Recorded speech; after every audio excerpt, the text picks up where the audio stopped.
प्रधानमंत्री नरेंद्र मोदी ने आज देश की आईटी सिटी बेंगलुरु के दौरे पर रहे।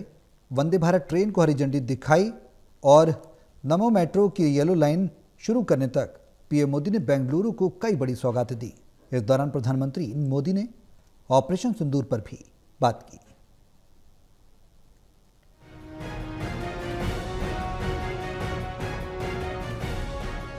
प्रधानमंत्री नरेंद्र मोदी आज देश की आईटी बेंगलुरु सिटी के दौरे पर हैं।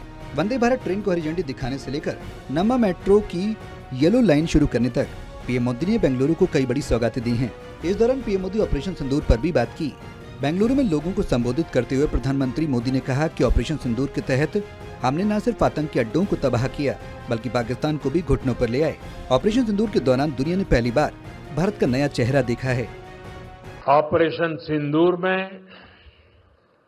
भारतीय सेनाओं की सफलता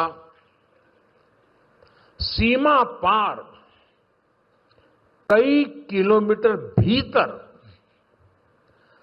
आतंकवादी ठिकानों को नेस्त नाबूद करने की ताकत और आतंकवादियों के बचाव में उतरे पाकिस्तान को कुछ ही घंटों में घुटनों पर लाने की हमारी क्षमता पूरी दुनिया ने नए भारत के इस स्वरूप के दर्शन किए हैं।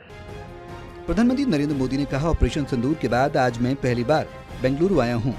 ऑपरेशन सिंदूर में भारतीय सेनाओं की सफलता सीमा पार कई किलोमीटर भीतर आतंकवादी ठिकानों को नेस्तनाबूद करने की ताकत और आतंकवादियों के बचाव में उतरे पाकिस्तान को कुछ ही घंटों में घुटनों पर लाने की हमारी क्षमता पूरी दुनिया ने नए भारत के स्वरूप के दर्शन किए।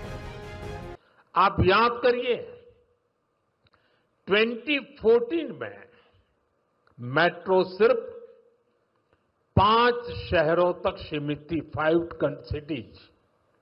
अब 24 सिटीज में 1000 किलोमीटर से ज्यादा मेट्रो नेटवर्क है।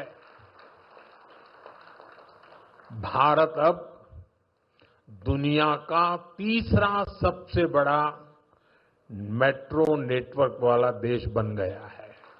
हमने पिछले 11 इयर्स में ही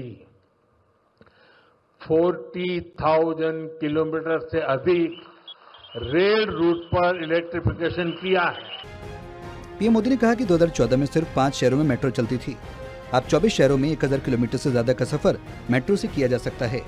2014 से पहले रेलवे रूट 20,000 किलोमीटर का था, जो अब बढ़कर 40,000 किलोमीटर का हो गया।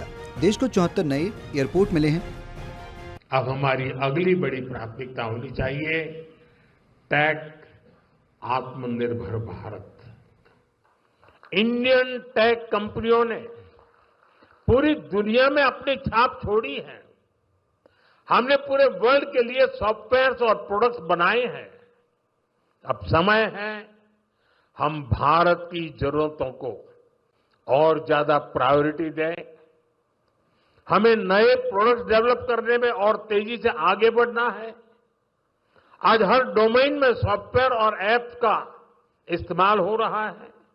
इसमें भारत नई ऊंचाई पर पहुंचे, ये बहुत जरूरी है। प्रधानमंत्री ने आगे कहा कि देश में डिजिटलाइजेशन का दायरा गांव-गांव तक पहुंच गया है। दुनिया का 50% से ज्यादा रियल टाइम लेन देन यूपीआई पर हो रहा है। देश का फ्यूचर प्लान बताते हुए प्रधानमंत्री ने कहा, अब हमारा अगला लक्ष्य तकनीक में आत्मनिर्भर होना। भारतीय कंपनियों ने पूरी दुनिया में अपनी छाप छोड़ी है। अब समय है कि हम भारत की जरूरतों को प्राथमिकता दें। आज हर डोमेन में सॉफ्टवेयर और ऐप का इस्तेमाल हो रहा है, जिसमें भारत को नई ऊंचाइयों पर पहुंचाना बेहद जरूरी है। National desk, total news.